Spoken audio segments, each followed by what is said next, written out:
I've never done this before, but I've never had an e-bike fail my expectations. And the area it failed may surprise you.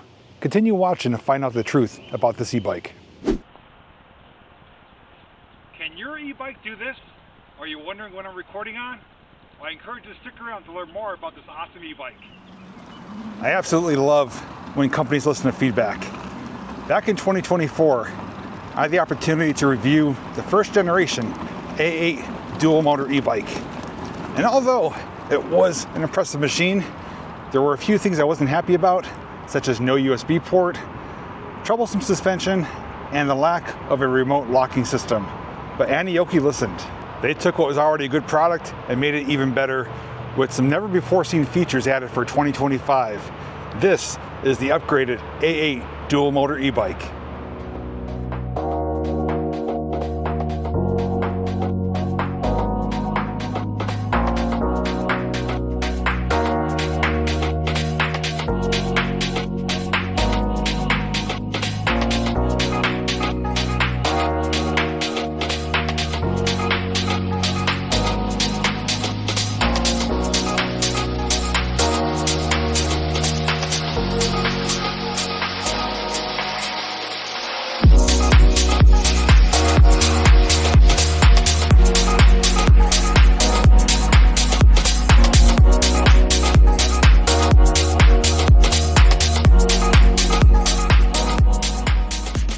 Definitely need my phone for help, as there's a long list of features and specs to cover on the new upgraded A8 Dual Motor e-bike. Some of the new features and upgrades we'll be taking a look at is the braking system, better suspension, a USB-C port, turn signals, keyless remote security system, and the coolest feature is the display system, which we'll talk more about in a little bit. A few of the basic specs is that this weighs in at a hefty 158 pounds. It does have a payload capacity of 350 pounds. Throttle range is up to 120 miles, and pedal assist range is up to 200 miles. Now, to put out there, like I always do, that is dependent on the rider's size, terrain, and pedal assist use and throttle use. But as we've seen in the past, when I reviewed previous Aniioki e-bikes, I have done range tests where I've approached nearly 100 miles and still had over half a battery left. So if you're looking for a long-range e-bike, Aniioki is the company to go with. And with this being dual motor, that means a lot of power, top speed of over 40 miles an hour. But there's a lot more to talk about, so let's dive into it. Now, to power the bike on, there's two things you need to do. Number one is at the base of the battery, there is a button here. You need to depress it. If it's not pressed in, the bike won't power on. And also when you're charging the battery, that button needs to be pressed in or the battery won't take a charge. It's a nice little added feature so that even if someone has your key fob, if they don't know to depress that button, they can't power on the bike. Once that button's pressed in, you then go to your key fob, which is a 4-button remote.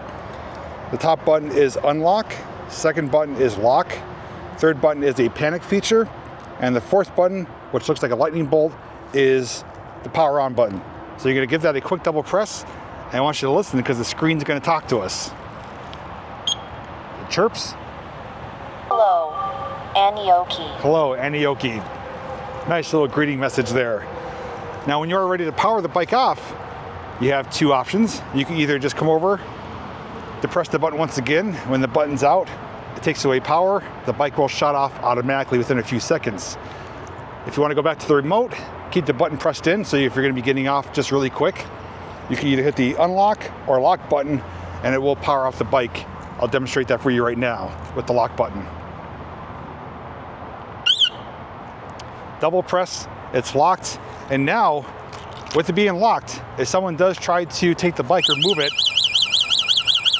it's got an alarm system. Great deterrent.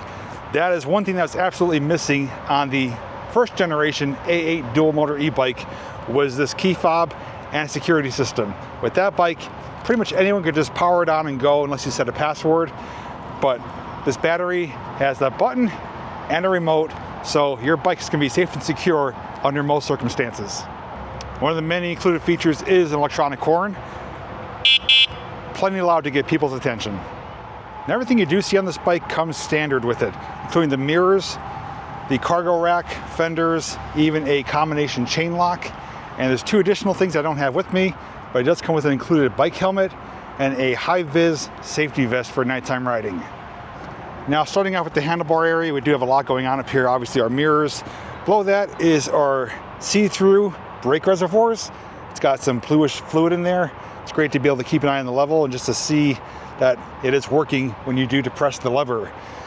Coming over here to the right-hand side is a full twist throttle, just like a motorcycle. You do have your 7-speed Shimano gear system. It is a ratchet lever type. Over here, you have a lot going on with your left-hand side. Top button is your 4-ways or hazard lights. You have a high and low beam headlight, turn signals, your electronic horn, and your 3-button control module. So power button, long press to turn it on, which actually doesn't control it through that, as we learned it is through the remote. The power button is used for other options through the settings here.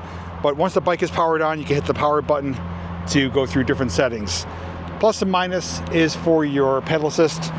But the screen itself, which I'm going to get deeper into, well, this screen is a first of its kind. There's a lot going on with it, including where you saw me do my intro. This has a built-in camera that operates as a dash cam. You can set it up to record at either 1 or 3 minute intervals. It does come with an included SD card, which is in the side here, and also has speakers, because you could connect your phone to Bluetooth, play music through it. On top of that, the screen itself is not a touch screen, but it is a touch-sensitive display. You'll see 4 icons there. Those are all touch-sensitive to go through all the inner settings of this e-bike. Pretty incredible. Let's talk about the heart and soul of this bike, and that is the battery. And let me just say, it's nothing short of ginormous and heavy, weighs in at just over 30 pounds. This is a 60 volt, 70 amp hour battery. Now, there's a few things to tell you about it. First off, if you do want to charge it in the bike, there is a charging port on the left-hand side, but it does come with a key to remove it. So if you want to take the battery to the charger, you can certainly do so, and also use this as a weapon. It is big and heavy. But this battery, though, is almost the first of its kind. It has some of the newest, latest, greatest technology on the market today. And not only is this battery rated to give you 8,000 charges, let that sink in, because yes, I did say 8,000 recharges, but it's got technology built in and construction elements that greatly reduces the risk of anything potentially dangerous happening. So if a cell goes bad or something falters, the chance of anything happening is significantly reduced compared to other batteries. But you may be wondering, what is this powering? Let's talk about that. So on the front of the bike here, we do have our camera for our dash cam and your speakers beneath that. So when you're listening to music, that's where the sound comes out from. Great cable management working your way down. Right here is our front air-filled suspension, your air-fill valve right here, and your compression valve right here. And as I said, with the first version of this bike, the suspension, especially the front suspension, was not very good. It was either too soft where it would bottom out and hit the fender, or it was too hard where it would like jolt you and give you like a hard hit over bumps and bounces. It was not a comfortable ride on off-road terrain. It's been greatly improved upon for this. Right here is your headlight. As we learned, is both high and low beam. So you have great visibility for nighttime riding. And the sides here, of course, is your turn signals / hazard lights. So left and right, and when you do hit the hazard light button, they do flash simultaneously.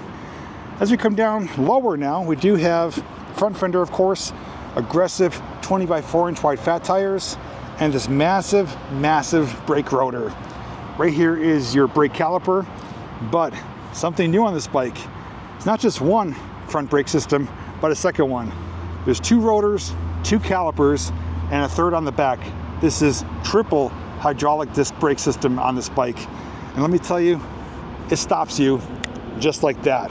So you have great stopping power, and these massive rotors will help keep them cooler when you are using them, especially on some downhill use. On the inside here is your 2200 watt front hub motor. On the rear, also a 2200 watt rear hub motor with a peak output of 5600 watts. Moving to the rear of the bike, we do have our saddle. Yes, I did say saddle. It's not a seat, it is more like a saddle. It's long, it's wide, it's plush, easily a 5 out of 5 rating. One of the more comfortable seats on the market. It does come standard with your bike. Below that, you do have dual rear suspension. You could adjust the preload on it if you want to make it either stiffer or softer. Rear cargo rack, you can put saddlebags on here. I'll be putting my milk crate on. And below that is your rear fender, and of course, your rear hub motor, which we already talked about. And the very back, your tail light, brake light, and built-in turn signals for added safety when riding at nighttime or with other people around. Now let's talk about one of the best features on this bike, and that is the display. Now look at the display. We have a nice, bright, sunny day. You can still see that display, and it's a huge display. Look at it compared to my phone. It's literally the size of my phone, Galaxy S10 Plus. So as I mentioned, this is a brand new display, first I've ever seen, that is a touch-sensitive display. So that is your menu button, check mark, plus and minus. So you hit the menu button, gives you 4 options. You have record, and all you do is highlight it, hit the check mark, it takes you right into it. That is the live view of the dash cam. You can start and stop recording there, although it does start recording when the bike is turned on. Go back into the menu, toggle to video. It's going to ask you if you want to cancel or stop recording, which I do. And that is all the video files right there. So you can either watch them back on the bike or extract the SD card, put them on your computer or your smartphone device. Below that is music. So when you are connected, it says J's S10 Plus and connected. I can start and stop playing here and also control the volume with plus and minus. And lastly, go over to setting. That's where you're going to find all your inner settings. So you could control the dash cam as far as how long you want the recordings to be, display brightness, mileage for imperial or metric, sleep time when the bike turns off, gear mode, cruise control you could turn on or off, reset the settings, format SD card, system information, device information, language, battery voltage, speed setting, boost sensitivity. With that one, it's on 3, which is the highest setting. So basically when you hit throttle, the higher the number, the stronger the intensity it's going to give you, which is going to give you a lot more torque. So if you don't want a super powerful start off in dual motor mode, put it down to 2 or 1, but I have it in 3 just to get the most output from those motors. Magnetic disc type, power management setting, and there it's another useful setting because it has all your pedal assists. Although it has 6 of them listed, there is only 5, but each one of these has a number by it, and you can customize that number based on how much power you want from the motor. So example, one level or level 1 is 48%, level 2 is 85, 3 is 111, so on and so forth. And I have those customized so that for when I'm pedaling or using throttle in single motor mode, 1 will give me about 10 miles per hour, 2 about 15, 3 20, 4 and 5 faster, of course, 5 being top speed. Find your phone, power on password, change password, and that's it.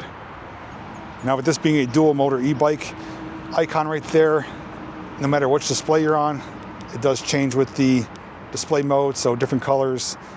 I guess yellow is probably the brightest. So right now it's in dual motor, both wheels are illuminated. And to change that, all you do is come over to your power button, quick double press. Now only the rear wheel's on, so rear wheel power, double press again. Only the front wheel if you want front wheel drive, and dual motor. Now another thing to point out too is that when you have it in single motor, right now it's in pedal assist 3. If you go up to either 4 or 5, it automatically goes into dual motor mode. So 4 and 5 automatically set to the dual motor, but 1 through 3 you can have it in single rear, single front, or dual. And right now I'm going to play music through my phone, but it's not going to be coming through my phone, it's going to be coming through the speakers on the display. Here it goes.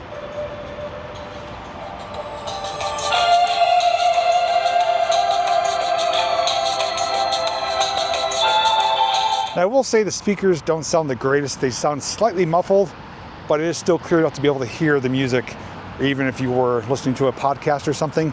So if you don't want to have your phone mounted on the bike to listen to the music through your speakers or earbuds, you can just keep your phone in your pocket.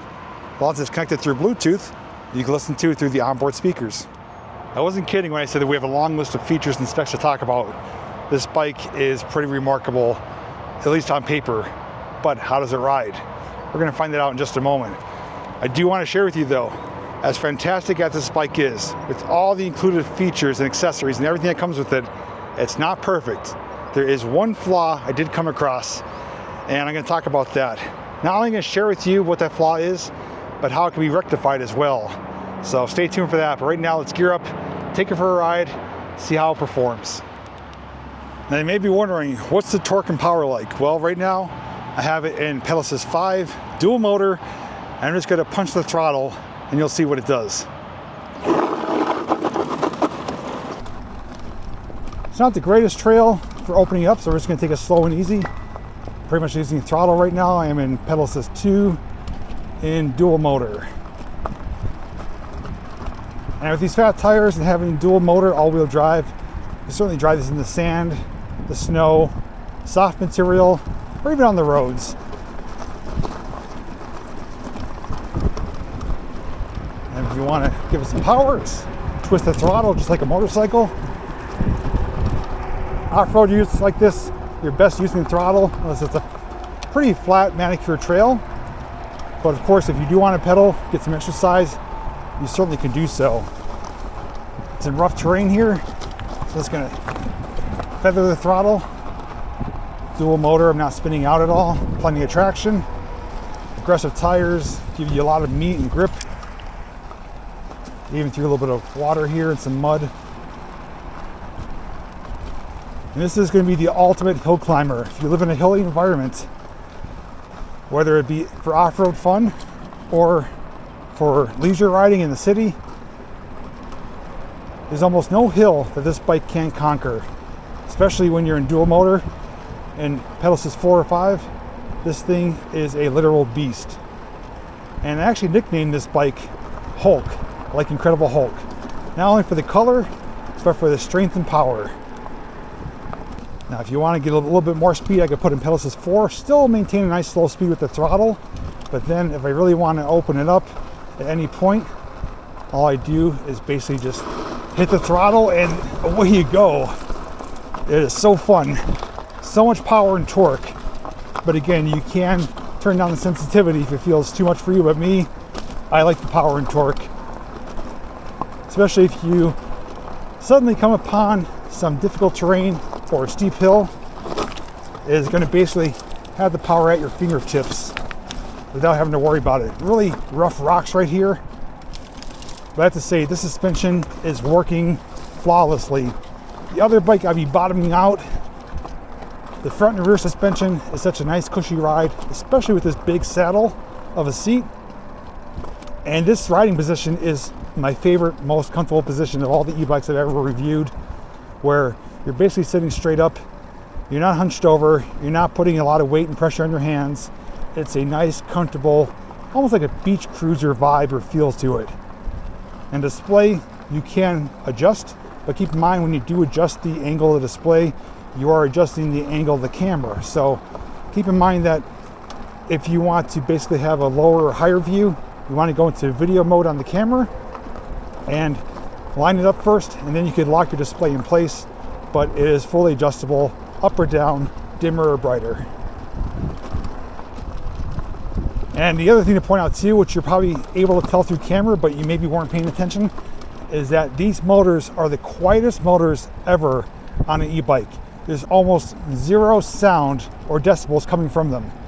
All you're basically hearing is like the chain, the sprocket, the tires. Like when I give it power, there's no noise. It is super quiet. So as I was mentioning about hills, now they're on a road surface. We have some hills coming up. Right now I am pedaling. I am in dual motor. Now if I want to take it out, quick double press. Now I'm in just rear motor. But for climbing this hill, I'm going to want to be in dual motor. I'm going to put it in 4 and just show you on throttle alone. I'm going 22, 23 miles an hour up this hill. I'm not even in the max output, but I don't have any other bike that could do this. But of course, if you don't want to cheat like that, you can knock it down to say 2, put in single motor, and help push your way up the hill with your legs. And you'll get more of a workout. And if you're feeling like it's too much, well, you just pop it back into dual motor. So this hill is going slightly downhill. Not to cheat, I'm going to turn around, we'll come slightly uphill and do a top speed test. All right, this is my first time opening this bike up to max speed. Hopefully we can get there safely.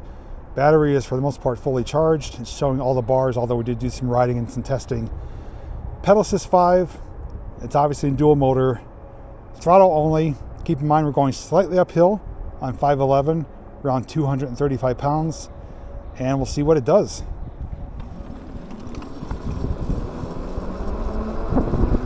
20, 25, 30,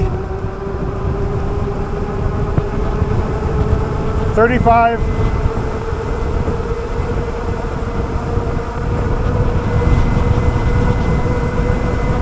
40,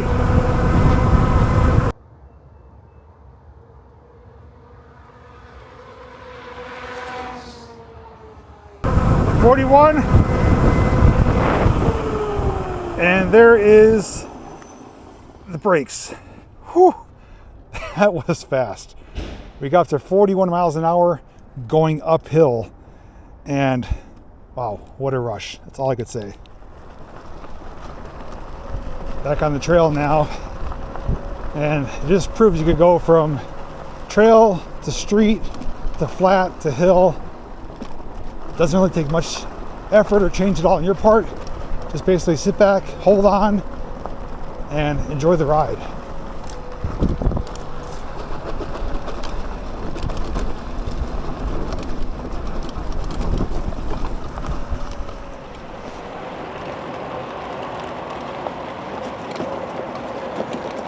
What an amazing bike. Words can't express how impressed I am with this thing. But like I said, it's not perfect. It's actually two things I realized. One I realized beforehand of doing this video. The other I realized while doing this video. Love having this remote. Also comes with two remotes, one white, one black. So to share with you a couple things, I'm gonna share some negatives, and they're just my opinion, things I noticed.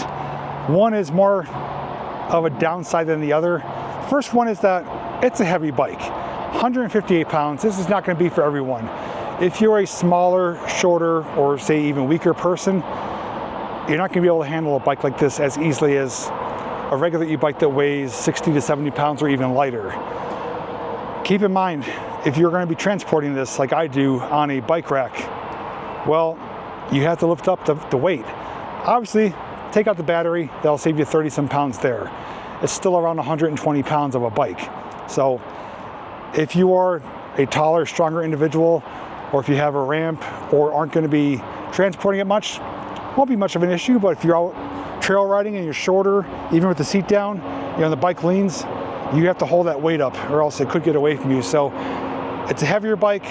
It may not be for everyone, but that is something to keep in mind if you are considering this bike. The second thing though is definitely frustrating for me, because when I had this bike together, made sure I had the proper air pressure.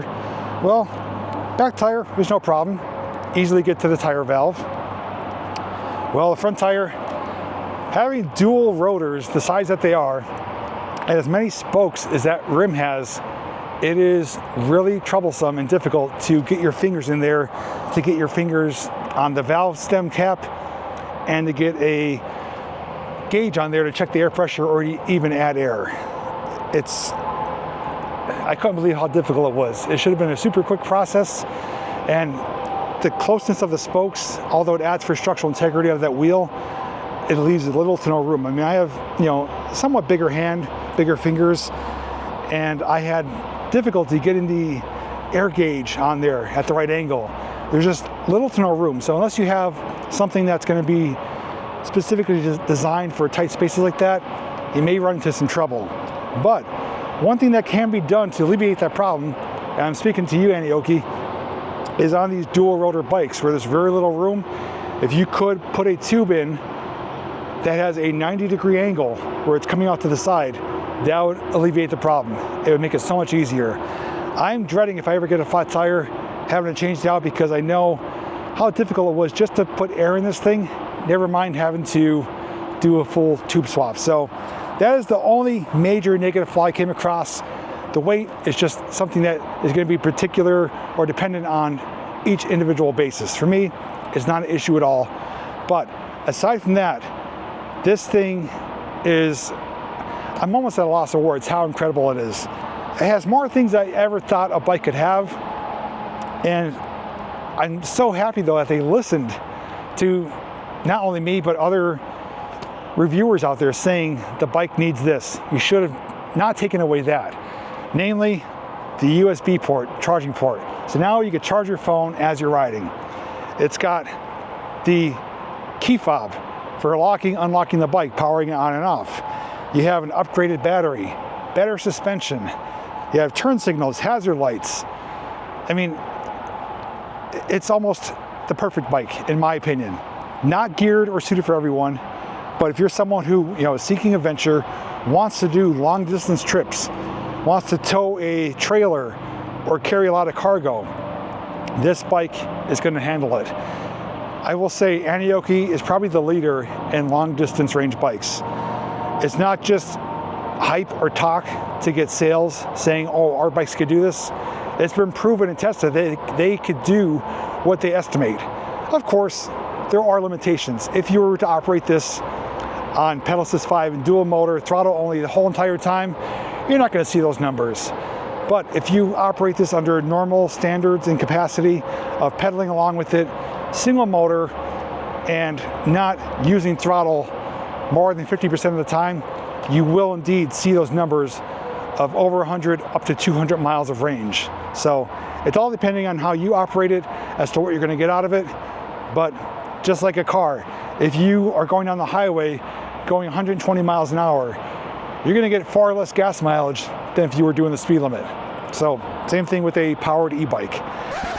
We need to stop the video here. I feel I need to be fully transparent with you and tell you the honest truth about how this e-bike performed after this video was made. After the making of the video that you're watching right now, I did put this bike to the test.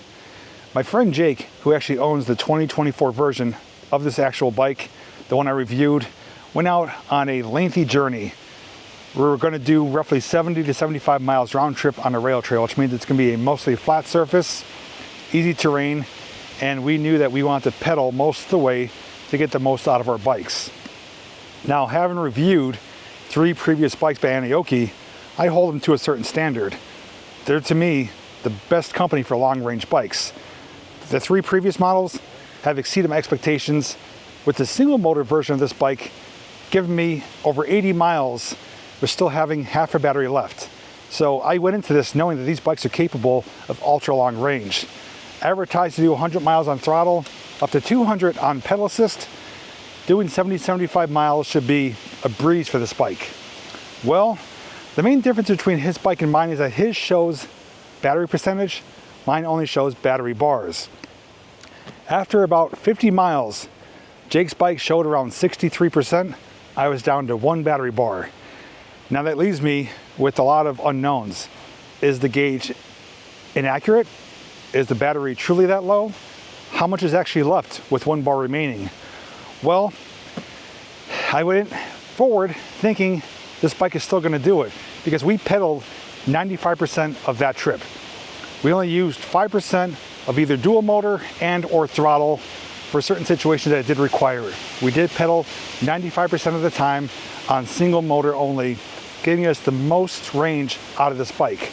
Well, at 60 miles, battery bars went down to 0. The speed decreased drastically, and after a few more 100 feet, I got an error message, the bike died. I shut it off. Well, it shut off on its own, but I did power it back on. Was able to go another few 100 feet, died again. I knew at that point the battery was dead. Well, Jake's bike still had over 50% battery. That posed a big problem for me because I was left stranded at night in the middle of a rail trail in colder temperatures wearing only a t-shirt because I had the expectations that this bike was going to get me back to where I started from. My friend Jake went ahead, made it all the way back over 70 miles with some battery percentage left, was able to come get me with his car to basically rescue me. This bike severely let me down.